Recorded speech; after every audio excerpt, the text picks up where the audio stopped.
Le ministère de l'Économie, du Plan et du Développement à travers la Direction Générale de l'Économie, DG, a officiellement lancé ce lundi un atelier consacré à l'élaboration des rapports sur les perspectives économiques et financières de la Côte d'Ivoire pour la période 2025-2029.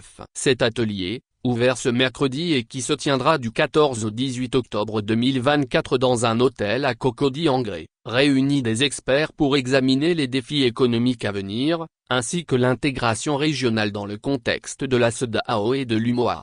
Organisé dans le cadre des mécanismes de surveillance multilatérale de ces deux organisations régionales, l'atelier vise à évaluer les développements économiques des 3 dernières années, 2021-2023, tout en formulant des prévisions pour la période à venir. Durant ces 4 jours, les experts traiteront également des réformes récentes dans la fonction publique et de leur impact budgétaire, ainsi que des enjeux de l'intégration régionale à la suite de l'avènement de l'Alliance des États du Sahel. Lors de la cérémonie d'ouverture, le directeur général de l'économie, M.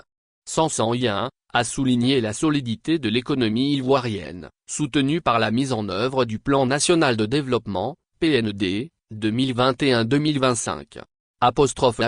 Grâce à l'exécution de ces plans, la Côte d'Ivoire devrait atteindre un taux de croissance du PIB de 6,1% en 2024, après 6,5% en 2023 », a-t-il déclaré. Il a également révélé que le volume des investissements pour 2023 s'élève à 241,8 milliards de FECFA, portant le taux d'exécution à 53,7% du volume global des 59,000 milliards de FECFA prévus pour la période 2021-2023. Cependant, malgré ces résultats encourageants, les défis régionaux et mondiaux persistent. Selon Madame Akafou Dorka, conseillère technique représentant la ministre de l'Économie, du Plan et du Développement, l'activité économique mondiale poursuit son amélioration, mais reste vulnérable face aux tensions géopolitiques et à l'inflation.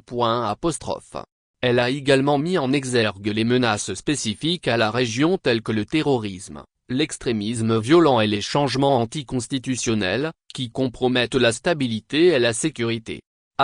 Les déséquilibres induits par les crises successives, Covid-19, russo-ukrainienne, sécuritaire, continuent d'éprouver nos principaux indicateurs continus macroéconomiques. En effet, la consolidation budgétaire consistant à ramener le déficit budgétaire à moins de 3% du PIB nominal n'est pas encore effective dans la plupart de nos États membres. Bien que les pressions inflationnistes soient en nette baisse, elles n'ont pas encore atteint les niveaux d'avant-crise. L'endettement a considérablement augmenté au cours de la période récente, constituant aujourd'hui l'un des défis majeurs une décennie après l'atteinte de l'initiative ', a-t-elle dit.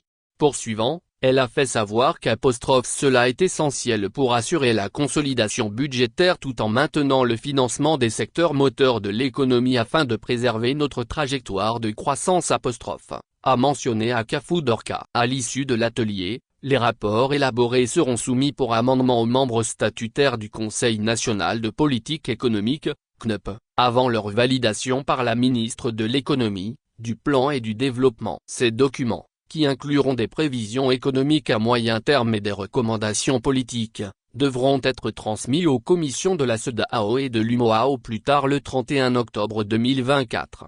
Cet atelier marque une étape cruciale dans la poursuite de la convergence économique au sein de la région ouest africaine, tout en offrant une plateforme d'échange sur les nouvelles réformes économiques et les mesures à adopter pour faire face aux défis croissants.